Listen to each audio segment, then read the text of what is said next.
Oh, the Colts. If only they had like a first-round quarterback on the roster. If only they had a guy that they drafted in the top 10, just hanging out somewhere. Supreme arm talent and all that, 6'4", the most gifted quarterback we've seen come through. Fast as well. Size-wise. I don't know. You can't find those guys on the side of the side of the road or anything. So, or I guess like in the hospital ward of Lucas Oil Stadium. I don't really know.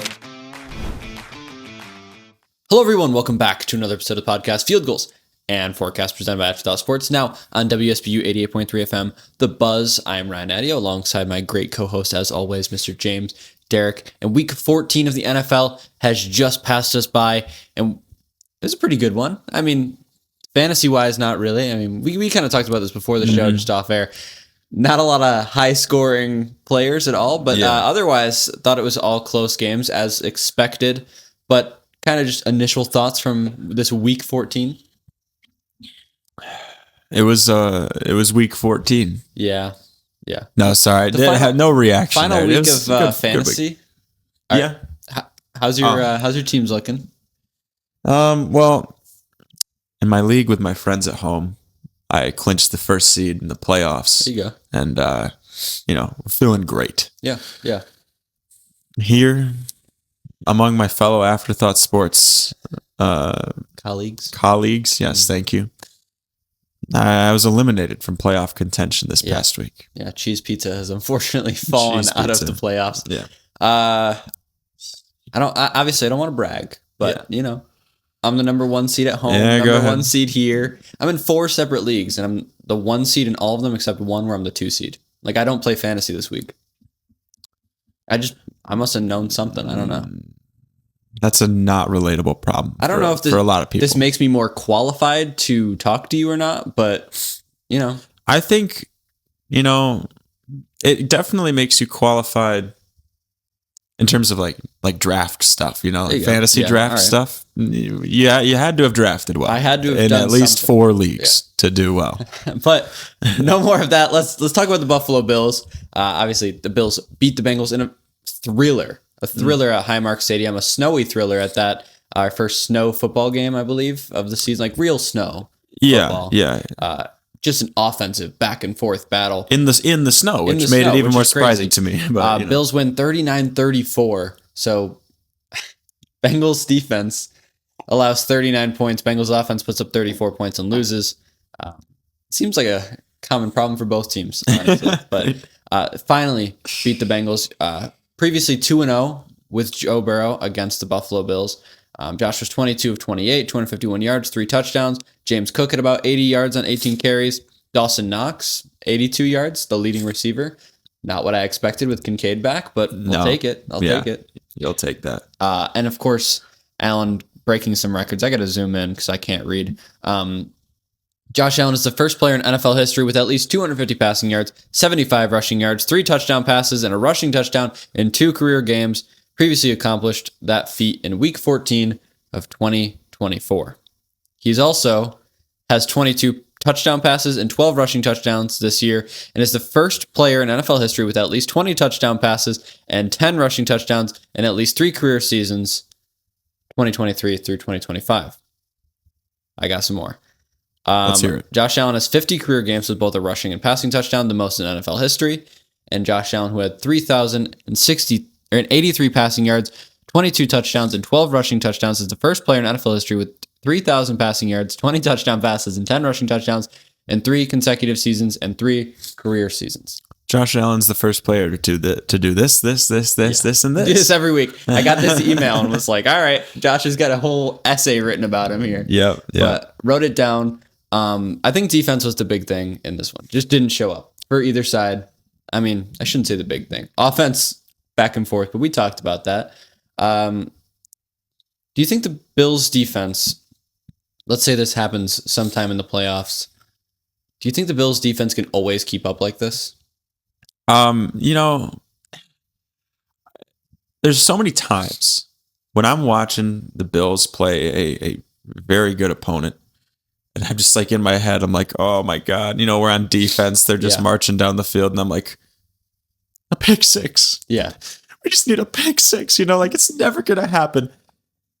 And then Christian Benford just jumps up in the air, grabs the ball, like basically 10 feet in front of Joe Burrow as he chucks it and rips it back for 6. That prayer has never been answered for me. And I think that I didn't even ask for it this time. I just thought of it and was like, no, that doesn't happen. Essentially what I'm saying is, no, I don't think we could do it in the playoffs. My mom does that every time. Every single time, pick six, come on, pick 6. Does the same thing, and it just never happens. But I actually thought, I went back and watched that, and I said, did he jump the route? Like, what happened here? Yeah. He jumped the route, but he would have picked it either way. He was standing in front of Jamar Chase. Burrow just let it rip. He had no second thought about it. He looked at Jamar Chase and was like, football. You're getting it. Telegraphed it a little. That was it. And so I thought it was a great play, don't get me wrong, but he read it well, although it was a terrible read from Joe Burrow as well. And then, of course, back-to-back drives with an interception. AJ Epinesa with the other one. Talk about fired up. Dude. I think every Bills fan in the world was fired up watching that, and especially when the defense gets up big like that, you love to see it. Yeah, and it was just how crucial it was and necessary to win that game. The pick 6 is obviously going to be talked about first, but that second interception. Yeah. I mean, we wouldn't have stopped him on that drive either, most likely. Right. It's just another one of those situations where we wouldn't have stopped him both times, but luckily we were able to just force a turnover. And we have done that from time to time this year. Just come up with a big play. Week 1, Derrick Henry, forced the fumble, but good point. It's hard to believe that your team's going to be able to do that week in, week out, especially against the caliber teams in the playoffs. Yeah. I mean, every so often you make a good play, but not consistently. I mean, that's just kind of where it's at right now. But on the other side, of course, the Bengals are a tough team to stop. Joe Burrow, 25 of 36, 200 and man, these 8s and 6s, they're tough. I can't. Yeah. Anyway, 284 yards, 4 touchdowns, 2 interceptions. Of course, we just talked about the 2 interceptions. T. Higgins absolutely destroyed the Bills' defense. He did. 6 receptions, 92 yards, 2 touchdowns. Mike Gesicki. If T. Higgins wasn't concussed half the game, he would have won for over 150. Don't even get me started on Mike Gritty. He would absolutely destroyed us. Just destroyed us. A random player to just go off on you, especially when you're the number 1 team against the tight end in the league. On crucial third downs, he's not looking for Jamar Chase or T. Higgins. Give me Mike Gesicki. Give me Mike Gesicki across the middle, too. Every single time. Just, why not? And some of the plays were just really well, really well done. Like Mike Gesicki makes a one-handed catch or whatever. Yeah. It's like, you know what? Props. Where was he all year? Why does this happen to the Bills every year? Something like this happens almost every year to the Bills. It's like some random player just goes off on the defense. Yeah, I don't know. It's whatever, man. But push it to the side. Bengals are pretty much out of playoff contention, although not yet. Not mathematically. If they win out and they get a little bit of help from a terrible division, which could definitely happen, but not a team you want to see back in the playoffs. And of course, playing another playoff team next week against division rival New England Patriots. You need to win this one. This is a must-win game. I know every game is a must-win game, but this, you're talking most important game of the season. This is probably it. You have to win this one to have a chance at the division. Yeah. And if not the division, then just securing the playoffs as well. Yes, yes. The Patriots played the Bills, the Ravens, the Jets, and the Dolphins. Not a super great end of schedule, not super easy, not super hard. Jets, whatever. Dolphins could put up a fight. Trending up. Put up a fight. They have been. They have the same record as the Kansas City Chiefs. Yeah. So if you win this game, Bills I'm talking about, if the Bills beat the Pats here and the Ravens beat the Pats and the Bills win out, both teams have the same record. So you have a shot at winning the division still, although you need some help. I don't know if you're going to get it from the Ravens, the Jets, or the Dolphins, but you need some help. Yeah, and I'm not sure what the order of tiebreakers is, whether it's teams in the division like the East with us, or if it's just common teams that we played regardless. So it would be nice if like the Dolphins could take a game. That's the big thing is I think it also might have to be. I haven't seen the clinching scenario. It might have to be a division opponent as well. Okay. If it is a division opponent, then we're definitely in. Because New England lost to the Raiders, and there was another random one early in the season. The Steelers or something early in the season. I could look, but I don't really feel like it. But it's fine. They've only lost to one division opponent is basically where I was at with that. And we've lost to two. So I think that's where it comes down to. So even if the Ravens, if the Ravens beat them, and then you would still need the Jets or the Dolphins to win one. Yes. So it's a long shot. It is a long shot. Dolphins are trending up. That's all I have to say. But what do you feel about this game? I mean, we're at Gillette Stadium this time. The Patriots are on a roll. They haven't lost a game in a very long time. Do you think this is one you come away with just because you need it so bad? Well, we need it really bad. I think also the time of year is gonna kick in a little bit more. I think we do play better football this time of year. It's like end of season. You get into the playoffs, great in the first round, so and so against Chiefs or Bengals in any rounds after that. But I think if the Bills can just run the ball like we're supposed to, and I mean we certainly didn't in the first half of that Patriots game that we played earlier in the season. Just it all revolves around James Cook and how we can establish the run, and I guess if the screen pass game is working that day or not. It was working for Dawson Knox, so just push that as much as possible. And of course, for the Patriots, it is win and they're in. One of the three clinching scenarios here. So Patriots win and they're in. The Rams win and they're in, and the Broncos win and they're in. But that's really it for the Bills. Let's just jump into the field goals of the week. Yeah. And of course, we're not talking about kicks. We're talking about the good, the no good, the not even close. And in other words, what went well this week, what just didn't. And there was more bad than good, I think, this week. Yeah. But that happens. Yeah. I don't know if you want to categorize this as good. I categorize it as very good. I'll certainly tell you my opinion. And I think most fans in America would probably categorize this as good, although some will say bad. Depending on the Midwest where you're at. The Chiefs lose to the Houston Texans at home. They can no longer win the AFC West, and they now have a very low chance to make the playoffs. They need some help. This is good news. Come on. This is great news. Come on, everybody. I was thinking we could get like a disco ball or something. Yeah, like when we get into the new studio, I mean, come on. You've seen it on Above the Rim. We'll get it all. We'll get it all good to go. We got to get like party lights going. This is awesome. Yeah. When they're officially eliminated, we'll have like a party or something. Yeah. And of course, got to stay kind of neutral here. But it was bad. It was a terrible game for the Chiefs. Probably the worst they've had in at least 5 years. Maybe. I can't say that for certain. But it's just I've never seen their big players make so many consecutive blunders over and over again. It's sorry. Continue. No, I mean Mahomes was 14 of 33. It's not completely his fault, but he only had 160 yards and he had 3 interceptions, which is his career high. So that says a lot there. He was their leading rusher with about 60 yards. He had a 19 QB rating. 19. Now, to put that in perspective, remember that somewhere in between 31 and 34 is if you just spike the ball into the ground. Bang! Favorite stat. Come on. 19. That's about half of that. I mean, I'm no mathematician, but yeah. Just bad. But awful. Again, receiver problems. Worthy led them 3 receptions, 55 yards, but just multiple drops across the board, including one from Rashee Rice and Travis Kelce, which sealed the game right off his hands into the hands of Azeez Al-Shaair. Should have heard this place when that happened.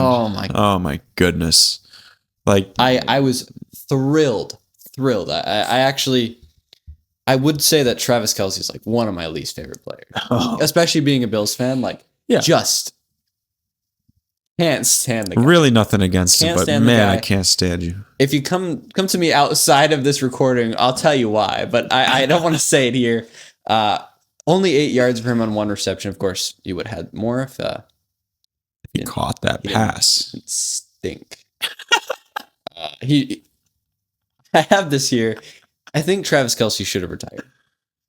I don't think that's crazy to say. I think he should have retired after they won too. I think he should have retired after they lost the Super Bowl. I know it sucks, but you're just not the same player. This is how you're going to be remembered now. Ah, man. You know what I mean? I don't know. Not you know remembered. what? But it'll creep in like, oh, Yes. you remember that last year, dude? When you're like, oh, holy crap. who's better, Gronk or Kelce? I'll be like, Gronk, every year he played, was consistently good. Yeah. Kelce fell off at the end of his career. Right? If we're talking like those kind of discussions, it's the same thing with Russell Wilson. He's not going to be remembered for his time with the Broncos or with the Steelers or with the Giants, but it's definitely going to come into those conversations when you're like top 15 QBs all time. You bring up Russell Wilson, you're like, dude, look at these stats. Yeah. He got benched for Jackson Dart week 3. Come on now. I mean, that's what I'm saying. I don't know. Maybe I'm wrong, but that's what I'm thinking about. I think he should have retired. And honestly, I'm sure he regrets it now that he's engaged and all. So, hey, he had, what if he doesn't even retire after this year? Like he just comes back again. Every year at the end of the year, I say Travis Kelce will probably retire. They win two Super Bowls in a row. Okay, maybe you don't retire. You come back for the third, but come on, man. Like, you're getting older. Jason Kelce retires. He's going to retire with his brother. Yeah. Nope. No. This year, at the end of this year, they lose to the Eagles. Come on, Travis Kelce, you got to be done now. I'm coming back for... Dude. And now you're sitting at 6-7. Probably not going to make the playoffs. Like, come on, really? This is how you wanted to go out? There's no way. I mean, I'm just saying. I didn't mean to go on a rant about that, but good side tangent. Should have retired this year. They're now 3rd in their division, 10th in the AFC. They have about a 15% chance to make the playoffs. They need to win out, and they need to get losses from teams such as the Jaguars, the Chargers, the Bills, the Colts, and the Texans. So... good teams can't expect losses from all of them. No, just it's mostly the Texans, I believe, as well. Yeah, Texans are trending up too. It's gonna be way too hard to get a loss from them. Do you count the Chiefs out at this point? I mean, everyone's like, you can't count out the Chiefs. You can never count out Mahomes. Is it time to count them out? I'm sick of it. I'm counting them out.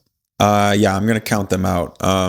Maybe this will come back to haunt us, but no, I'm gonna count them out. There is no semblance of a passing game. The run game, Kareem Hunt, 12 carries for 30 yards. That's good for 2.5. You know what that is?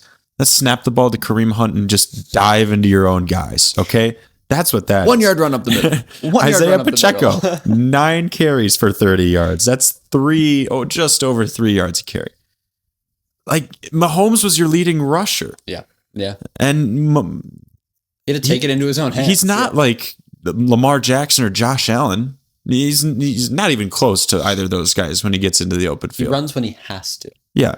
So, I don't know. The Texans defense is great, but I think the Chiefs are at a point where it's going to be very hard for them, and to really just snap of your fingers, lock in and win out and get help. Yeah. It's just too hard. I don't have the rest of their schedule, but I'm pretty sure it's pretty easy, all things considered. But they do have to play the Chargers next week. So that could be it, right? Chargers coming off a big one as well. Yeah. Obviously, we'll get into that more later, I think. But next bit of good news. Come on, Shedeur Sanders. On the other side of it, this is actually good news. Unbelievable in his loss. He's named the starter for the rest of the season. He was 23 of 42. 364 passing yards, 3 touchdowns, did have an interception, 3 carries, 29 yards, and a touchdown. Unbelievable day for him. Just happy and they for lost him. The game. I mean, unbelievable day for him. I think the Browns fans, that was probably the best outcome they could have gotten, is watch their quarterback they just drafted play well, but also lose. Got to keep your draft pick high. You know, I didn't even think about that. It keeps them open to still possibly getting number 1 overall, because the Titans were the worst team in the league going into that game. Pretty sure 1 loss or 1 win. So 1 win, yes. And now the Giants hold the first overall pick. Hey, man. Which, not going to talk about that more, but they don't need a quarterback. So that could be interesting if they hold that. But, of course, Shedeur Sanders, don't want to get off him just yet. Yeah. He made his 3rd NFL start today, is the 4th quarterback in NFL history with 350 passing yards, 2 touchdown passes, and a rushing touchdown, and at least one of his first 3 career starts. And he joins Joe Burrow as the only rookie quarterback ever with 350 passing yards, 3 touchdown passes, and a rushing touchdown in a single game. That's good company. As much as like they lost, and 2-point conversion at the end of the game was honestly kind of funny. Whatever. Like just so bad it was funny. But the amount of hope instilled in Browns fans needs to be at an all-time high. You've got a middle linebacker you drafted at the beginning of the 2nd round that's on his way to winning Rookie of the Year, Defensive Rookie of the Year. You got Harold Fannin, a rookie tight end that you drafted pretty late in the draft, surprisingly enough, for how well he played. He's playing very well. And Shedeur just threw for over 350 yards while still losing, which makes your draft pick better. So the way that this fan base can be excited about the young guys that they have, I don't know, like Judkins, I don't know if he played particularly well, but he's still out there. He's an explosive guy. You've seen it already from him. But to see this all happen and you still get a better draft pick at the end of the day, I think Browns fans actually have something to be excited about. Some semblance here. Yeah. Which is not something you say very often. No. And look, I'm going to give him the same treatment I give anybody else. He put up a ton of yards, but you got to see him next week. I don't get me wrong. See him through next week. I agree. Yes. Who do they play next week? It's a great question. I'll look at that while you talk for a little bit. You mentioned Harold Fannin. He had 8 receptions, 114 yards, a touchdown. When you lead the NCAA in receiving yards for tight ends, I believe, or maybe just receiving yards flat out, you kind of, you would ought to think that this guy would be drafted higher, but I guess not. I guess Bowling Green was really a deal breaker for a lot of teams, but he's been great. No, Browns drafted extremely well this year, which is not something you can always say. Browns play the Bears next week, which, it's probably another loss. It's probably another loss, but I don't even hate it. That is a good defense, a good defense to play against. Yeah, I'll say that. It's a bad defense. Good for Shedeur. Yes. Good for the Browns. But let's get into no good. Speaking of no good defenses, and speaking of the Bears lost to the Packers, and they fall from the 1 seed in the NFC down to the 7 seed in the NFC. Man. They lost this one 28-21, and they lost on an last-minute interception from Caleb Williams on 4th and 1 in the end zone. Yikes. Yeah. And, of course, this is a rivalry game. You always want to win this one. Matt LaFleur moves to 11-1 against the Bears. 11 straight wins, I think. That's unbelievable. I'm sorry, Bears fans, but they tend to own you. That's like, Belichick against the Bills. And I don't even know, did it ever reach 11 in a row? It probably was more than that. It probably was. Yeah. Don't get me wrong, it probably was. But it's the same level almost. Yeah. Caleb Williams is 19 of 35, 186 yards, 2 touchdowns, and of course that interception late in the game. DeAndre Swift, 63 yards. Luther Burden was the leading receiver. No Rome Odunze in this one. 4 receptions, 67 yards for Burden. And of course, Toyotathon Jordan Love started the game with an interception, got a little bit nervous, but he ended with 230 yards, 3 touchdowns, and he was 17 of 25. He had me shaking in my boots for that start a little bit, but I was like, come on, Toyotathon. Remember, you need to, he had some, after the first interception, there was a commercial, Toyotathon. And then he must have been listening or watching. He's like, oh my God, man. It got up on the big board at Lambeau Field or whatever they got out there. Yeah. They were like, yep. Good reminder for Jordan. Right. But, of course, Christian Watson was the leading receiver. One of my starts as well. So yes, very 4 good receptions, call. 90 yards, 2 touchdowns. The you Bears, got lucky, though. A little bit. Nah, 2 touchdowns is good. I actually started him in my actual league, too. So, but the Bears currently sit second in the NFC North, and I'm sorry. Second in the Sweet NFC start. North. They have a 64% chance to make the playoffs. While on the other side, the Packers sit second in the NFC, first in the NFC North. That's where I was trying to get at. Okay, so there's just, lots of twos. But the problem with the Bears is they have a tough schedule to go. They do. I was looking at that. They play the Browns next week. We just talked about that. But then they play the Packers, then they play the 49ers, and then the Lions, which is just not favorable. But I don't know, man. And even the Browns, like for a team that's bad, like, you start off the game like, a little strip sack or something like that, and the Browns score a quick and easy touchdown, and now you're down 7-0, and everyone else is winning their games they have to win, and you're down 7-0 to the Browns, and you start to panic. Yeah. Well, the Browns did beat the Packers earlier in the season. Don't forget that as well. So. I did forget that actually until you just jogged my memory. I forgot. The beginning of the season was just none of it made sense. None of it still makes sense. But the Bears, like, their playoff run feels like 2020.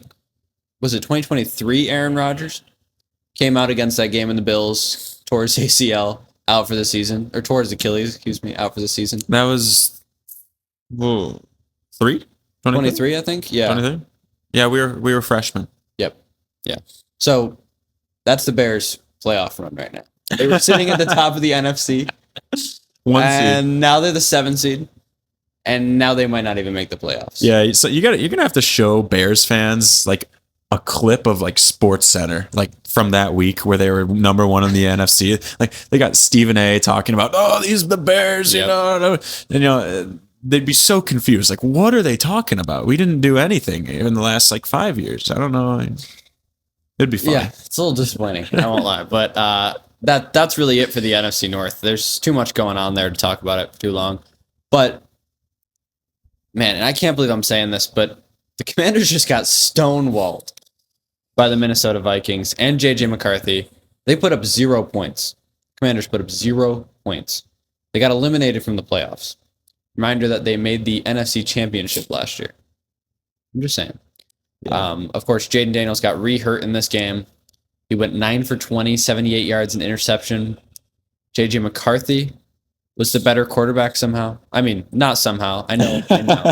But 16 of 23, 163 yards, 3 touchdowns for McCarthy. Jordan Addison led with 62 yards. Aaron Jones had 76 yards. And the saddest piece of news here, I get it. Commanders are out. Jaden Daniels is hurt, but that season has pretty much been over. Yeah. Zach Ertz confirmed to have torn his ACL, and he is out for the season and probably the end of his career.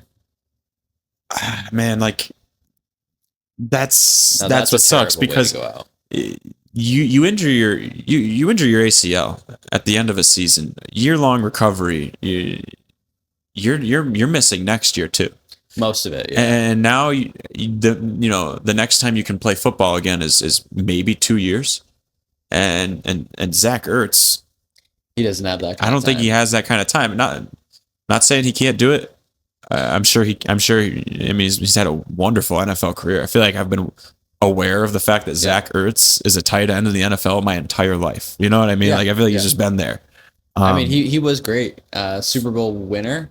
I want to say he was. Yeah, he was with the Eagles Nick there. Foles, BDN.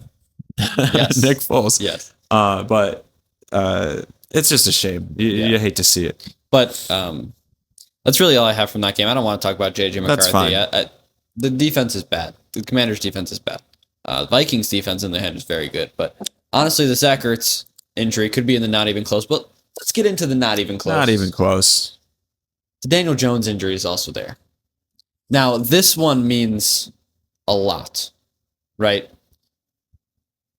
He tears his Achilles. Already had that injury in his leg. Is their season over?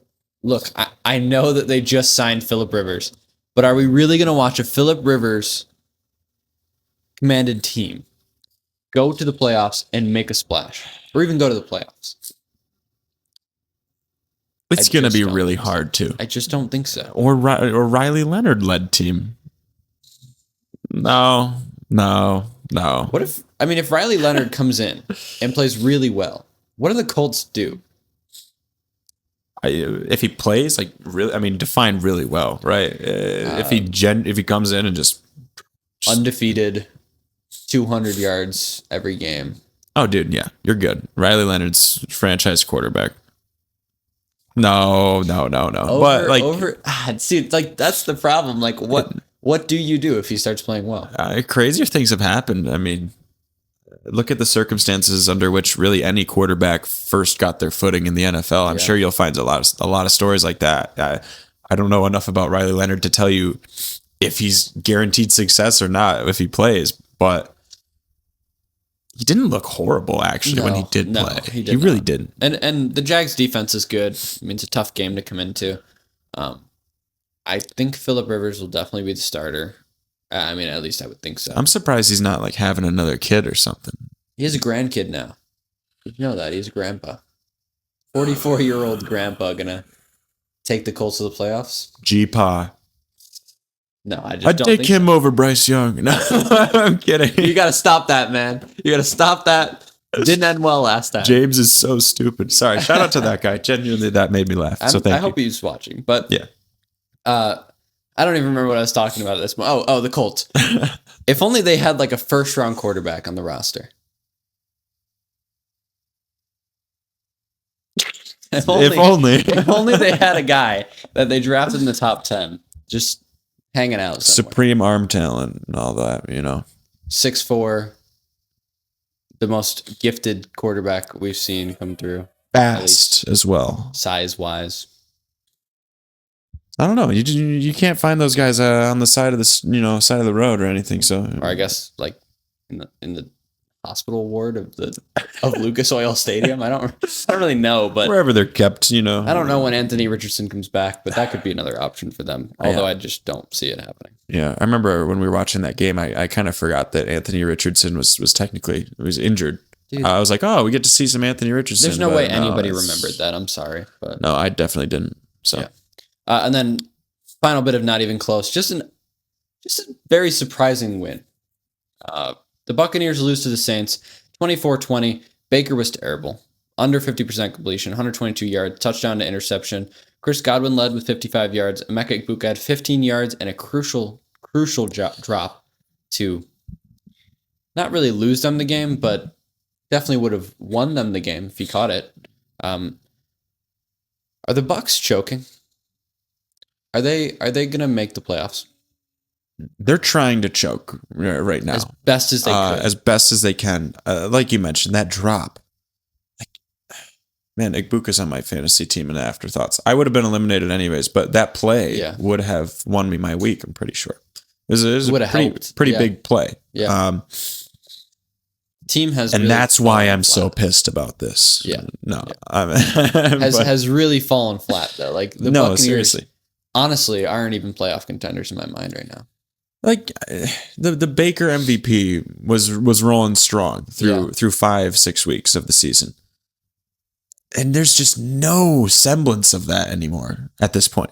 What, is Mike Evans the MVP at this point? Like, clearly his impact on the team meant something, but we're not getting into that discussion because it's not happening. But let's move into the extra point. Those were our field goals of the week.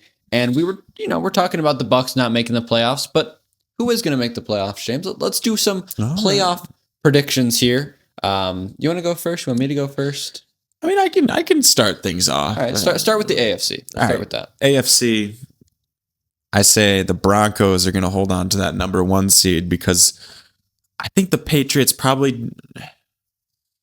I'm hoping really that they drop this upcoming game to the Bills, and I don't know if the Broncos, face that many more challenging teams on their schedule. I think probably 1 or 2, nothing more than the Patriots, right? So Broncos 1, Patriots 2. I've got Texans at 3, Ravens at 4. All right, and now, so those are your first 4: Broncos, Patriots, Texans, Ravens. Yep. Now my wild card teams. Number 5, Buffalo. I think Buffalo ends up being that 5 pretty easily. Probably stuck in that spot by the last week of the season. Yeah. Chargers at 6. I think the Chargers, they're also pretty hot right now. Okay. They'll be fine getting in. Yeah. Then give me the Jaguars. I've got the Colts just entirely out at this point. We've got all but one of the same teams. I said the Steelers over the Ravens. I'm actually surprised that you put the Ravens there after losing to the Steelers, but They do play each other one more time. yeah. And I just think the Ravens, I just think they do it. They do it. I would. I mean, I wish I had better analysis for you. I would love to see them in, but yeah, that's all I have for that. Everything is just kind of flipped around for us, or between us right now. But I have the Broncos at 1 as well. I just think that their record is too good, and the rest of their schedule isn't that tough. Then at 2, you got to call me crazy, but I'm going with the Bills here. Oh, I hope so, dude. I don't know how it's going to happen. You're crazy, man. You just need a Patriots collapse somehow. Yeah. And I think it's ought to happen. Cheers. Who knows, but I think it's ought to happen. And then I have the Texans as well. And then the Steelers at 4. And then the Patriots at 5, obviously. I mean, Patriots 5 or Bills 5. There's really no in between with that. And then we just have the Jaguars and the Chargers flipped a bit.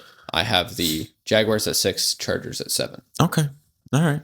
Do you want to start us off with the NFC? Yeah. I have Rams at 1, Packers at 2, Eagles at 3, Panthers at 4. Panthers over Bucks. Panthers over Bucks. Okay. Panthers over Bucks. The hotter team right now. Yeah, absolutely the hotter team. Then I have the Seahawks at 5. Unfortunately, they would be the 1 seed if they weren't in with the Rams.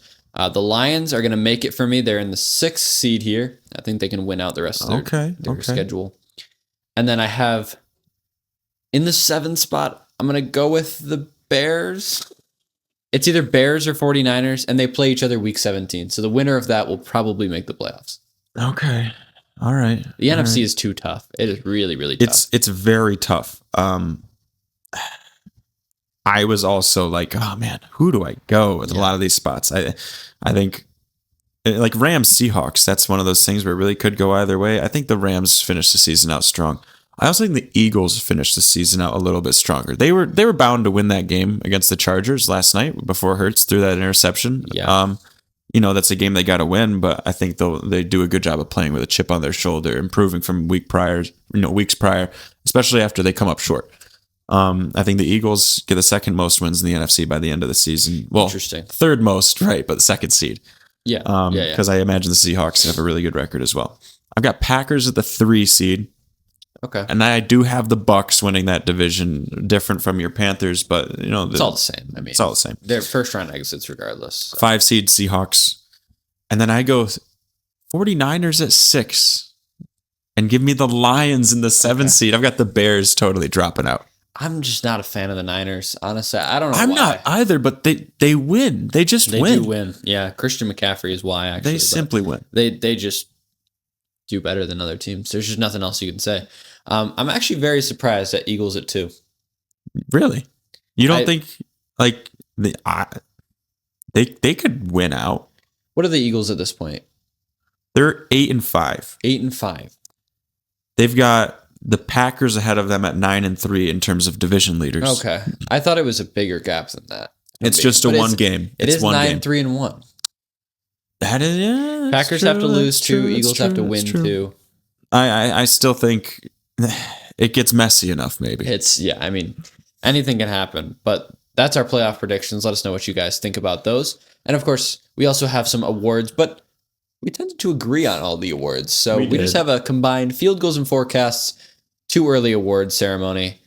And for our MVP, we chose Matthew Stafford. I mean, the consensus pick right now. Playing unbelievable football. Yeah. And like just looking at the odds, it goes Matthew Stafford, Drake May. And nothing, like literally nothing against Drake May. He's played phenomenally. Matthew Stafford has just been so good. And if anybody deserves it, don't get me wrong. I don't want you to choose the MVP for this reason. But it'd be cooler to get Stafford an MVP before he retires. Drake May has got a lot of years left. Maybe he'll win one in the future. And if Stafford doesn't win it this season, assuming he finishes out the year playing well, when is he going to get it? I don't think he plays another year of the NFL. I think really, okay, that could happen. I think he wins MVP. He wins the Super Bowl. Calls it a day. I mean, you also have to consider like how unstoppable does Matthew Stafford feel when you get to the 5 or when you get to the 2-yard line and you just got everyone bunched up over here and then Devontae Adams over there. It's a touchdown. Yep. There's no ifs, ands, or buts. It's They a just can't touchdown. cover it. Yeah. And like that kind of unstoppableness, that's what gets you an MVP. I don't feel that with Drake May right now. Yeah, I agree. And Drake May hasn't hit the 300-yard mark this season. Oh, wow. I did will not say know that, that. yeah. You would think he would. Drake May has not had a game this year. I mean, 300 above yards is 300 yards. a lot. Shedeur Sanders just put up 360. So take that with a grain of salt. But Yeah, sure. who's our offensive player of the year, James? And I feel like this is a bit of a controversial take. Well, I think it's just going to have to be CMC because does the Jonathan Taylor train just run out of steam at the end of the season? I think it does. Yeah. It's really unfortunate that we have to kapoo, everything he did earlier in the season, but Christian McCaffrey's just quietly is an accurate description. The Niners are 9-4, and we go, how do they win games? It's Christian McCaffrey. It's just Christian McCaffrey. Just get him the ball. So it's actually kind of crazy. He's top 5 in the league in receptions as a running back. I mean, the whole Niners offense is, can you throw it to Christian McCaffrey? If you can't throw it to him, hand it to him. Yeah. It's very simple. And on the other side, Jonathan Taylor's just slowed down at the end of the season. I thought he had it in the bag pretty much up until maybe 3 weeks ago. And then he just started slowing down. Christian McCaffrey has not slowed down at all. I think now that Daniel Jones is out, it just gets worse. Just adds to it, yeah. I mean, Phillip Rivers can hand the ball off like nobody else, but if you only have a running game, it's just not going to work out well. And there's no imminent threat to the way the 49ers offense works right now, like there is to the Colts, where it looks like teams figured it out. There's no, figuring out the Niners offense. It's an offense that is so darn good, anybody could be the quarterback of it. And it revolves around Christian McCaffrey. And of course, you did Offensive Player of the Year, so let's get into Defensive Player of the Year. It's pretty obvious. Heavy it's Myles favorite. Garrett. Yeah, it's Myles Garrett by like a long shot. I mean, he's on pace to break the sack record still, but we'll see if he does it.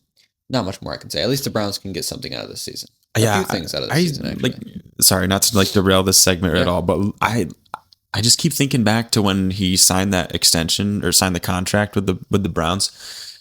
Like, what like PowerPoint presentation did they show him to get him to be like, yes, I would love to break the sack record for a 3-win team. Let's do it. I don't know. Like, they must have. I mean, at the end of the day, there was no presentation. It was a contract that said money. Yeah, it was a blank check. Yeah. And so that's why he stayed. But he's playing well. What else can you say? Very well. Yeah. Offensive Rookie of the Year. I mean, I thought this one was cut and dry, like done. As soon as probably week 8 hit, I was like, yeah, no way Emeka Egbuka loses this. But right now, Ted McMillan is just better. Yeah. He's just better. Yeah, he doesn't drop open touchdowns. Yeah. He has. I haven't seen him do that in the past couple of weeks here, and I have seen Emeka Egbuka do that. Yeah.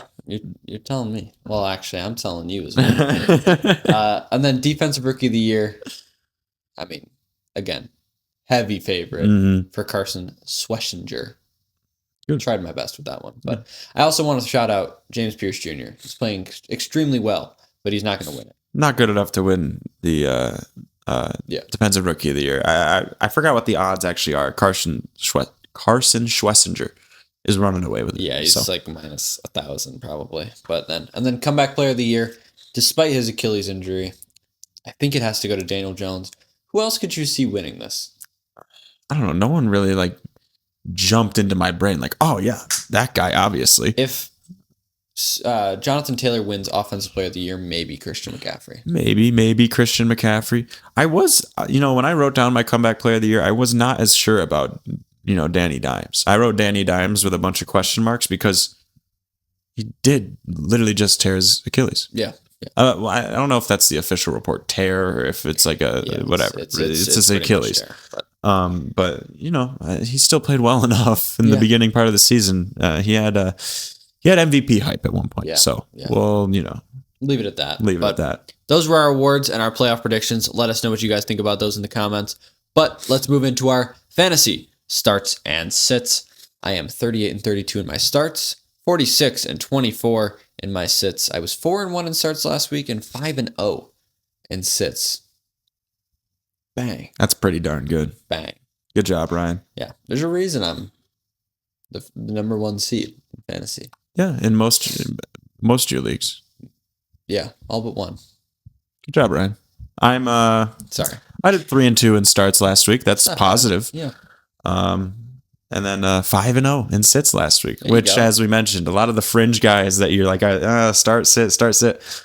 More of them did poorly. Yeah. Than did well last week. So, but let's dive into it. Let's get into our starts at QB. I'm going with Jackson Dart at the Washington Commanders. This is his first game back. He is playing a terrible defense, 4th worst in the league, and they allowed JJ McCarthy to put up 25 points on them. I mean, come on. That says enough for me. Are we serious? Like, yeah, you're starting Jackson Dart.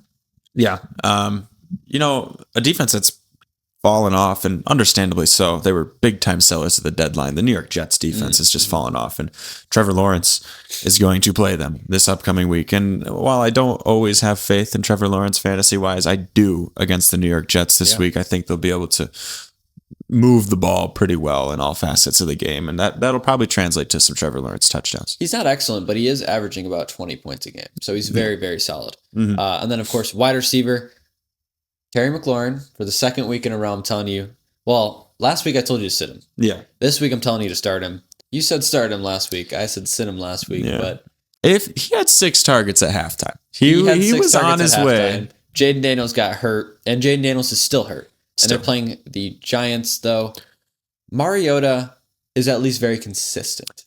And he does get him the ball a good amount. It's just quarterback gets injured in the middle of the game. I think the game plan just goes right out the window. And now you're starting from square one. Time. Yeah. You have some time. They'll get him the ball. They give up the most points to wide receivers.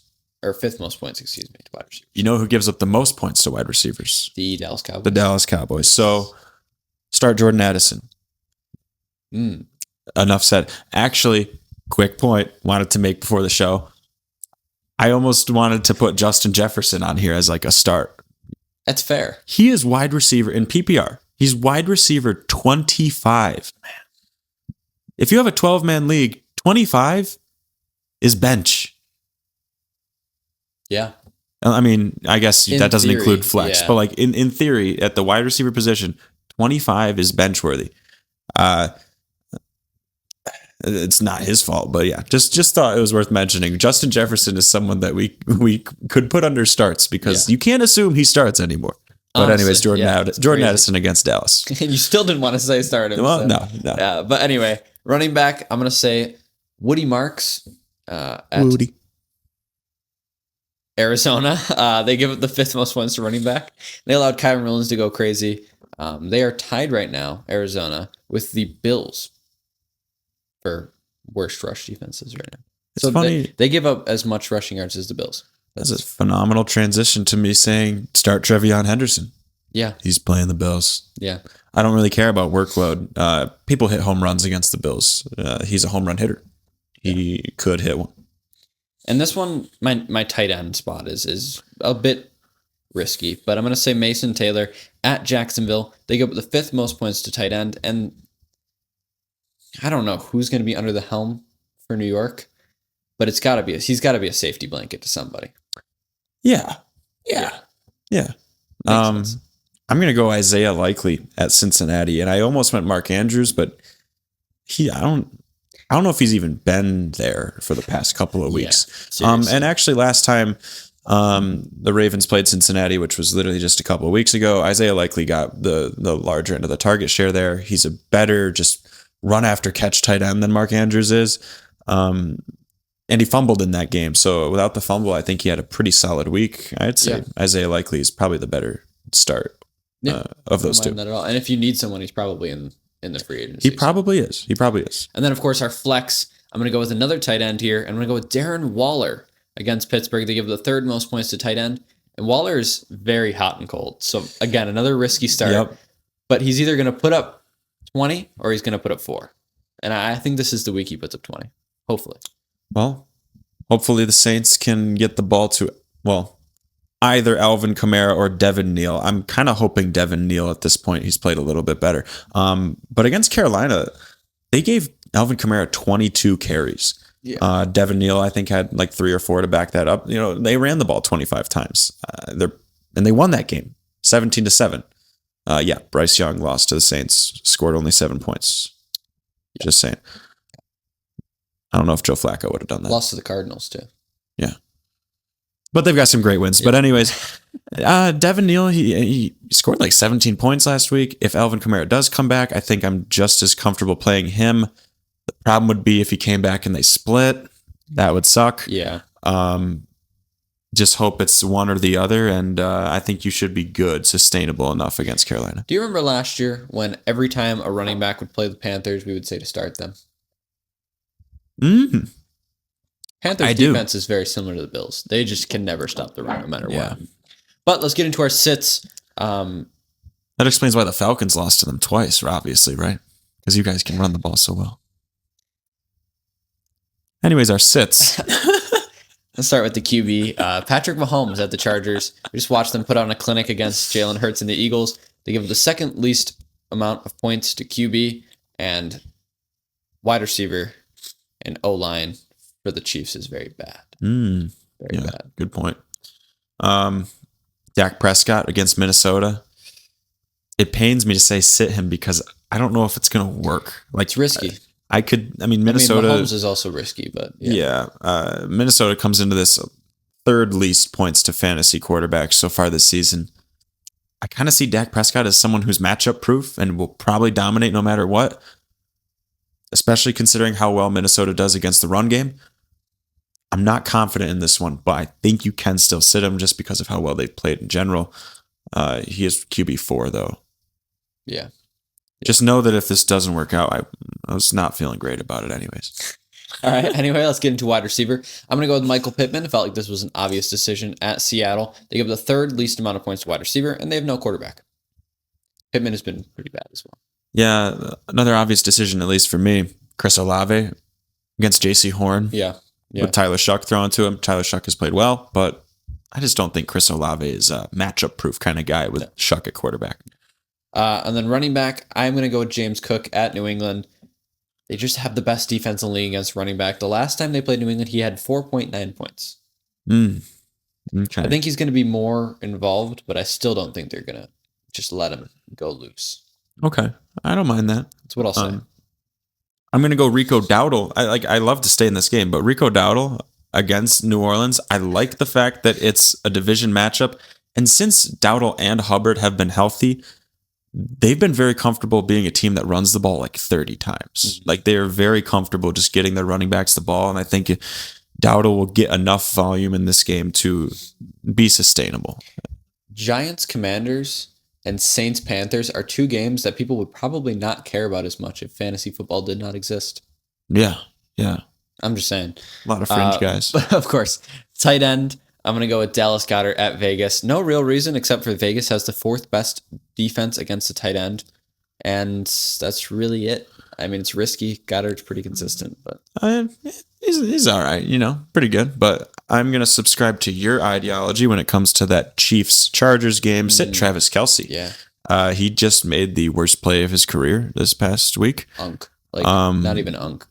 He could come back and play better in response to being so bad this past week, but I don't know. I just kind of see the Chiefs season as like crashing and burning from here on out. So I hope so.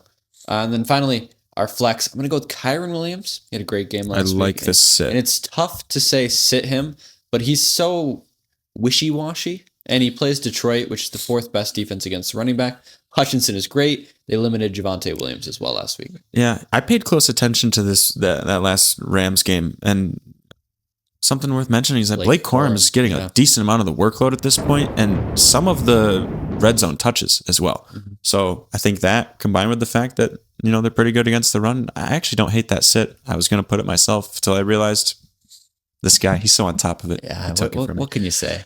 Final. Yeah. You got one more. I have one more. Flex, Zay Flowers against Cincinnati. He actually had under 1 point the last time they played Cincinnati. 0.6. Not much else to say there. It's good stuff. And now, that was our fantasy starts and sits. Let's move into our forecasts for next week. We can't tell you the weather, but we can make some predictions for the next week of football. I am 51-42, 3-3 last week. James, you are 54-39. You were 1-5 last week. That's my first bad week ever. That was, yeah. I mean, you said the Cowboys. I said the Cowboys. You said the Eagles. I said the Eagles. But then I think you said the Bengals, and you also said the Chiefs. Bengals, Chiefs as well. Yeah. Yeah. Okay. Yeah. All it happens. Fair rolls of the dice. But let's move on to Thursday Night Football. I actually did not know the Falcons were playing on Thursday Night Football, and I wish they weren't. But they are playing the Buccaneers. Who are you taking here? This one's very close, but the Bucs need it so bad. I wouldn't hate to say that the Falcons could easily win this game. They'll probably be competitive, but then lose. Competitive then lose for the Falcons. Yeah, so I'm going to say Bucs in this one. I'll go with Bucs, but who knows? I mean, I just hope Bijan does well. That's all I really care about. Actually, I'm not playing fantasy this week. What do I care? 1 p.m., Chargers at Chiefs. I'm going to go with the Chargers here. I think they just knock them straight out. I'm hoping that the Chargers can do that. I'm going to ride the Chargers as well, but they're going into Arrowhead. It's going to be a really tough matchup. Makes me think about the Chiefs for a second, but I think they've got so much downward momentum at this point. They're spiraling. Yeah, absolutely. And then another 1 p.m. game, Ravens at Bengals, excuse me. I had it just cut off the top there. I'm going with the Bengals. They beat them last time. They can do it again. Well, I think the Ravens are going to be in a spot where they really want to clinch that division. I have them getting the division, so I have them winning this game. All right, fair enough. 4 p.m., Lions at Rams. What a game. I'm going to go with the Rams, though. Unfortunately, the Lions just have a tough time here. Yeah, I agree. The Rams are so... It's impossible to pick against the Rams this year. Go watch a Rams game. Tell me you can pick against them. Especially with Detroit's defense the way that it is. But another 4 p.m. game, a lot of great games on the schedule, let me tell you. But Packers at Broncos. I'm going to go Broncos here. Packers, Broncos. This is a close one. It is Jordan Love Toyota-thon. That's what I'm thinking about this whole time. Is Jordan Love Toyota-thon going to get me through this Broncos-Packers game? I think it will. Okay. Give me the Packers. All right. And then Sunday Night Football. They tended to put all the really good games in the actual Sunday windows. Terrible primetime games. Vikings, Cowboys. Just don't care, but give me the Cowboys. Cowboys. Boys. Yeah. And then Monday Night Football. Dolphins at Steelers. Again, don't really care, but give me the Steelers. Yeah. Although the Dolphins are hot. That could be competitive. I think the Steelers can do it. Dolphins probably playing in cold weather. No way they win 2 weeks in a row in cold weather. That doesn't make sense. And then, of course, the lock of the week. I am 7-2 now. You're 7 the Buccaneers. I chose the Buccaneers. I thought that was so easy. I mean, come on. I mean, you gave it a courtesy, yes, this is a division game, I did say that. But still, you would think wasn't enough easily, But no. Of course, you're 8-1. I'm going to go with Eagles over Raiders this week. Surely the Eagles don't lose this one. Surely, right? Yeah.